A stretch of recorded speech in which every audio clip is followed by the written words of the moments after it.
परिवर्तिनी एकादशी का व्रत बेहद ही पुण्यदायी माना जाता है। इस उपवास को रखने से मोक्ष की प्राप्ति होती है। इसके साथ ही पापों का नाश होता है।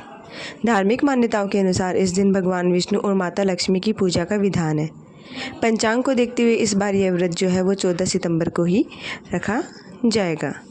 अब जानते हैं परिवर्तिनी एकादशी की व्रत कथा। युधिष्ठिर कहने लगे, हे प्रभु, भाद्रपद शुक्ल एकादशी का क्या नाम है? इसकी विधि तथा इसकी महिमा कृपा करके हमें बताइए। तब भगवान कृष्ण ने कहा कि सभी पापों का नाश करने वाली उत्तम वामन एकादशी की महिमा मैं तुमसे कहता हूँ, तुम इसे ध्यानपूर्वक सुनो।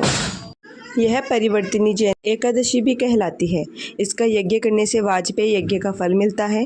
पापियों के पाप नाश करने के लिए इससे बढ़कर और कोई भी व्रत नहीं है और इससे बढ़कर ना ही कोई उपाय है। जो मनुष्य इस एकादशी के दिन मेरी वामन रूप की पूजा करता है उसे तीनों लोग पूज्य होते हैं। मोक्ष की जो इच्छा रखता है उस मनुष्य को इस व्रत को जरूर करना चाहिए।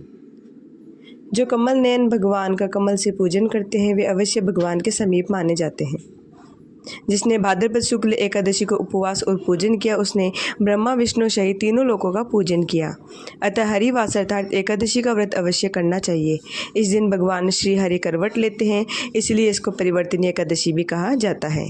मुरलीधर के वचनों को सुनकर युधिष्ठिर बोले कि हे भगवान, मुझे अति संदेह हो रहा है, आप किस प्रकार सोते और करवट लेते तथा किस तरह राजा बलि को बांधा और वामन रूप रखकर क्या क्या लीलाएं की। चतुर्मास के इस व्रत की क्या विधि है तथा आपके शयन करने पर मनुष्य का क्या कर्तव्य है, इसे आप मुझे विस्तार से बताइए। तब श्री कृष्ण ने कहा कि हे राजन, अब आप सब पापों को नष्ट करने वाली इस कथा का श्रवण करें।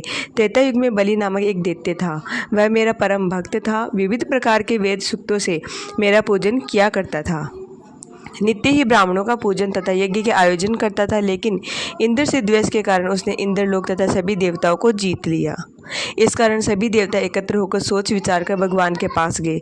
बृहस्पति सहित इंद्र जो देवता है वो प्रभु के निकट जाकर नतमस्तक होकर वेद मंत्रों द्वारा भगवान का पूजन और स्तुति करने लगे। अतः मैंने वामन रूप धारण करके 5वां अवतार लिया और फिर अत्यंत तेजस्वी रूप से राजा बलि को जीत लिया। इनकी वार्ता सुनकर राजा युधिष्ठिर बोले, हे जनार्दन, आपने वामन रूप धारण करके उस महाबली दैत्य को किस प्रकार जीता?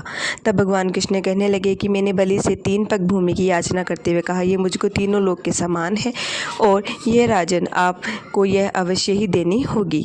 राजा बलि ने इसे तुच्छ याचना समझकर 3 पग भूमि का संकल्प मुझको दे दिया और मैंने अपने त्रिविक्रम रूप को बढ़ाकर यहाँ तक कि भूलोक में पद, भुर्वलोक में जंगा और स्वर्ग लोक में कमर, महलोक में पेट, जनलोक में हृदय, यमलोक में कंठ की स्थापना कर सत्यलोक में मुख और उसके ऊपर मस्तक स्थापित किया। सूर्य, चंद्रमा आदि सब ग्रहण जो है वो गण, योग, नक्षत्र, इंद्रा जो देवता है, उन शेष आदि सब नागगणों ने विविध प्रकार से वेद सूक्तों से प्रार्थना की।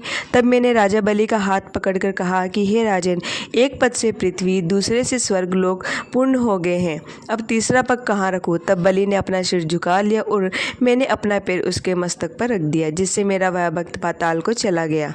फिर उसकी विनती और जो नम्रता है उसको देखकर मैंने कहा, हे बलि, मैं सदैव तुम्हारे निकट ही रहूँगा। विरोचन पुत्र बलि से कहने पर भाद्रपद शुक्ल एकादशी के दिन बलि के आश्रम पर मेरी मूर्ति स्थापित हुई।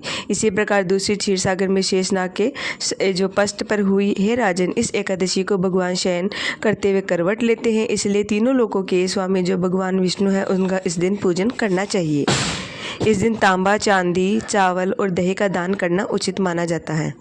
इसके साथ ही रात्रि को जागरण भी करना चाहिए।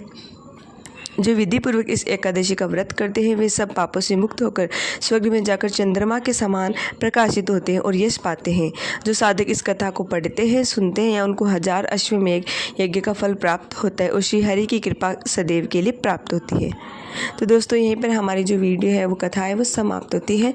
मैं आशा करती हूँ आपको मेरी वीडियो पसंद आई होगी। आप मेरे चैनल को ज़रूर सब्सक्राइब कीजिएगा ऐसी ही और कथा सुनने के लिए।